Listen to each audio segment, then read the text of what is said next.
Hey, everybody, it's Christian here from the Q92 Sports Department here, back with another episode of the Conference Room where we talk to area high school head coaches and football players here, and we do it well from the Conference Room. And we have a pleasure to be joined now by the brand new head coach. There was a change in the EBC so far this offseason. We have a new head coach for the Carrollton Warriors. That is Coach Storm Hill, and he's joining us in the Conference Room here for a few minutes today to talk about that. So first of all, before we get into anything, Coach Hill, congratulations, man, on becoming the new head coach of the Carrollton Warriors. Thank you, Christian. I appreciate that.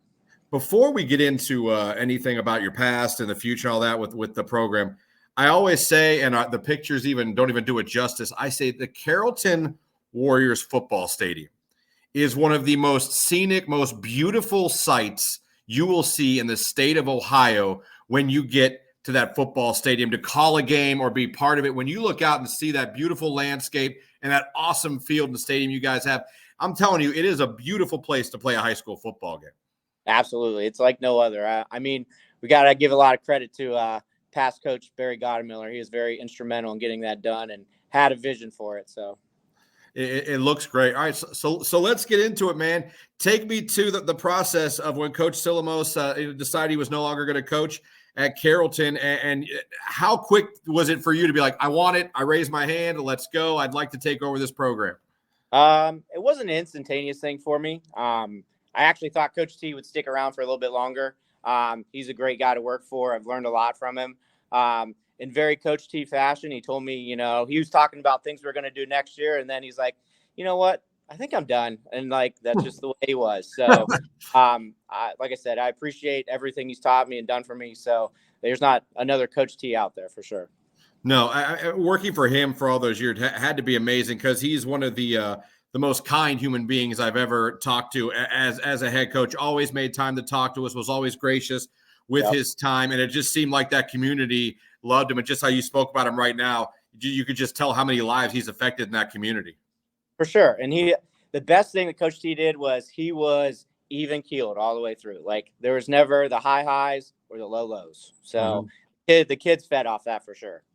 Now, when you look at Carrollton too, this is a community that, boy, when you talk about supports its sports teams for the high school, I mean, this area goes nuts. They have a great social media network and everything.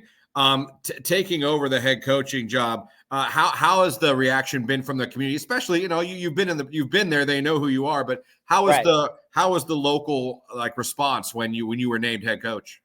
It's been great. Much grander than I expected, to be honest with you. I appreciate everyone that's reached out and said thank you. And, I have a lot of community connections and I appreciate them. I've got letters in the mail and stuff like that. So I appreciate every positive thing that I've got. Like I said, I just hope to make the community proud.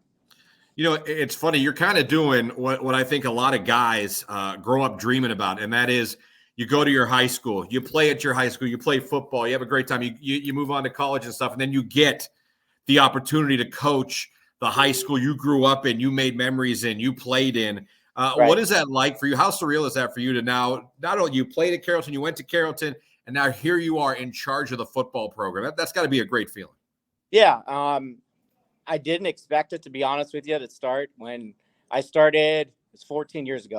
The more I do these interviews, I date myself a little bit here. I don't think I'm as old as what I am, but I started as a junior high coach and then just kind of worked my way up.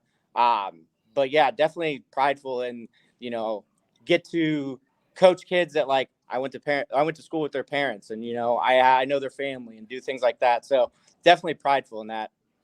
Yeah, that's when we're all getting old. When you start dealing oh, I know your dad, I know your mom. Yeah. And you say that and you go, damn it, I do know their mom. But so as far as the kids, when you first met with the team afterwards, what was their response and how happy were they to know that it was going to be a familiar voice taking over the lead for the Carrollton Warriors football team? Yeah, I'm sure more than anything, the familiarity with it, they know what to expect out of me and I know what I expect them to do. So I'm sure that was helpful for them in that aspect.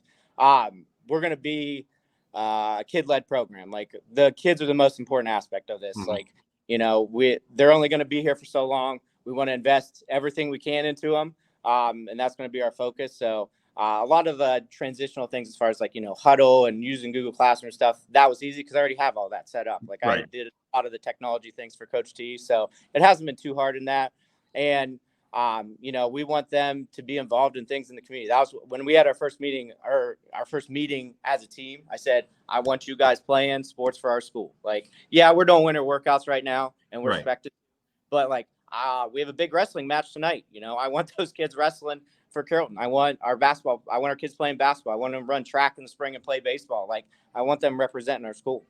That's an awesome thing to say. I've always felt that way because there are some programs, there are some schools. I'm not calling anyone personally, but they kind of tell you like, hey, football, forget the other stuff. Yeah. But you're right, man. You're only in high school for 4 years, and you only have those 4 years to experience those things. So why stop them from experiencing everything they can? Yeah, like there's nothing that compares to competing. Like we can lift weights all winter, but like it gets monotonous. But the competition aspect of I got to go wrestle one-on-one in the wintertime. That's way more important to me than, lifting a weight. We want those things to be done too. But to prioritize like being competitive. So the one question I really wanted to ask you when I'm talking to you here. So Carrollton's offense. I mean, Coach Silamos, he ran, and listen, you can't say it didn't work. You can't say it didn't work. The playoff appearances, the winning records, they're all there. Is Carrollton going to look different offensively next year? I mean, we're going to explore it for sure. I told the kids, the stack guy, the Coach T special there, we're still going to do it. It has a need. I think it's helped us in games where, we have to grind it out, and teams aren't used to playing against that aspect of it. You get a lot of teams that play 11 and 10 personnel, and then they come in and we're running 3 running backs and 2 tight ends. They're like, this is a little different. So we're definitely still going to do those things, but we are going to explore. I told the kids, stack's going to still be in there, and we're also going to pass the ball more. We got to have a little bit more complexity to it, but that aspect is definitely still going to be there. It's going to be part of our culture. Well, and you're right. When it's not done as often, and you're playing, spread offense after spread offense, and then you have 1 week to basically practice an entire different way to get ready for Carrollton, it's not always easy. Yeah. And like I said, we want to have some more complexity in the passing game because, sometimes teams do really well against it. And I'm sure we're going to talk probably about West Branch at some point in here that John Alazos does a great job when we play against West Branch as a defense coordinator, stopping the stack. So we got to have some answers for that. Yeah, speaking of the EBC, I want to talk about that.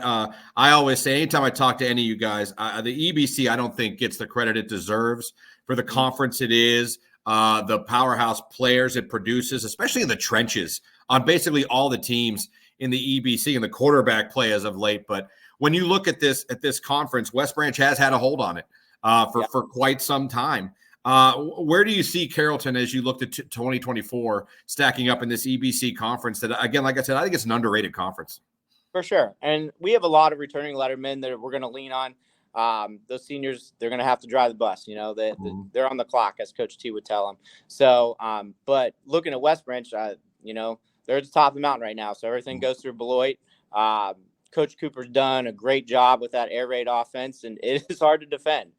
We have to make adjustments for it. And, they did a great job last year. We made some small adjustments that maybe we hadn't shown on film yet. And, he had good answers to that. So they definitely are well coached, and their kids play hard. Yeah, you look at that, and like Alliance, Coach Goodman at Alliance now is entrenched in there. There's his program in there.